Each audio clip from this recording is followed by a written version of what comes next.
You? Escaped from Syria to Turkey. But there are no jobs here in the Turkish refugee camps, so you find a smuggler who can get you out. The smuggler says, I can forge a passport.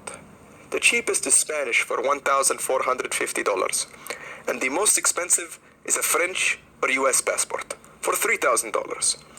But half of those who do this will get caught and be sent back. Because you are Syrian, I can smuggle you in for $3,000. If you are African, it would cost you between $400 and $700. Since you are Syrian, you have the option of buying a life jacket for $100. Africans don't have this privilege.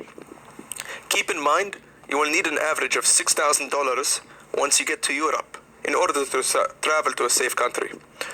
Blame the costs on the EU. If they created legal channels, then you wouldn't need to pay me.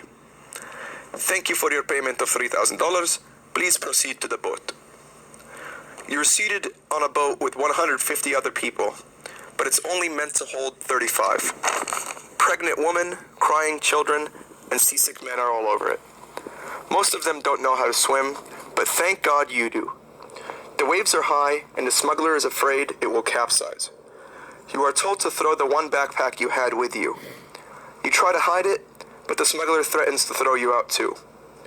A wave crashes over another boat of refugees behind you, and they are thrown overboard. The babies in oversized life jackets begin to slip out and sink. Their mothers are crying to stay afloat, crying for someone to save them. You know so many of them were sent alone because their families and husbands couldn't afford to come. The next wave is coming, but you finally see the shore. Please proceed to the rocks. A humanitarian worker greets you. You are safe now. You are in Lesbos, Greece. I'm so sorry for your loss.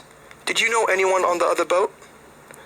3,329 people have died trying to reach Europe. On October 28th, the Greek Coast Guard recovered the bodies of 20 children, 17 men, and 6 women who drowned. We have no more places to bury them.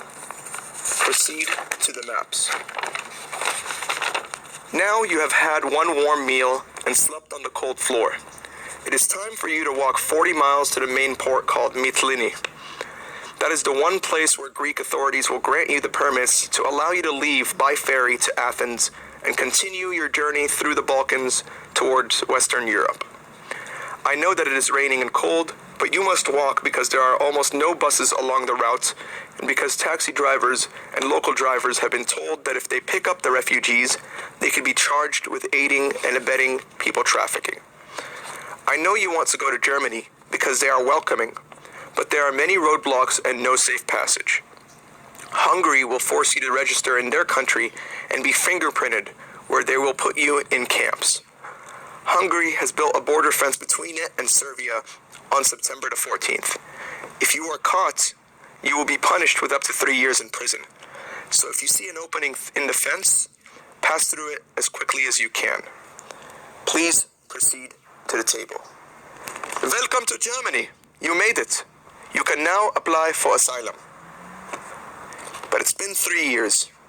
Your application for resettlement to the US has finally been accepted. It took so long because you are Syrian, and you must go through the most extensive background checks with the FBI and defense departments. Unlike any other refugee, your people, Syrians, only made up 2% of the 70,000 refugees admitted last year. But the US has increased the number of all refugees it accepts to 100,000 for this year. Unfortunately, your family and friends applying now will not have a better chance because the 10,000 Syrians to be accepted this year will come from the 18,000 who have already applied, and there are about 500 to 1,000 who are applying every month. Once you get to America, you will get help for the first year, but need to become self-sufficient by 1 year. Good luck. Please proceed to the henna table.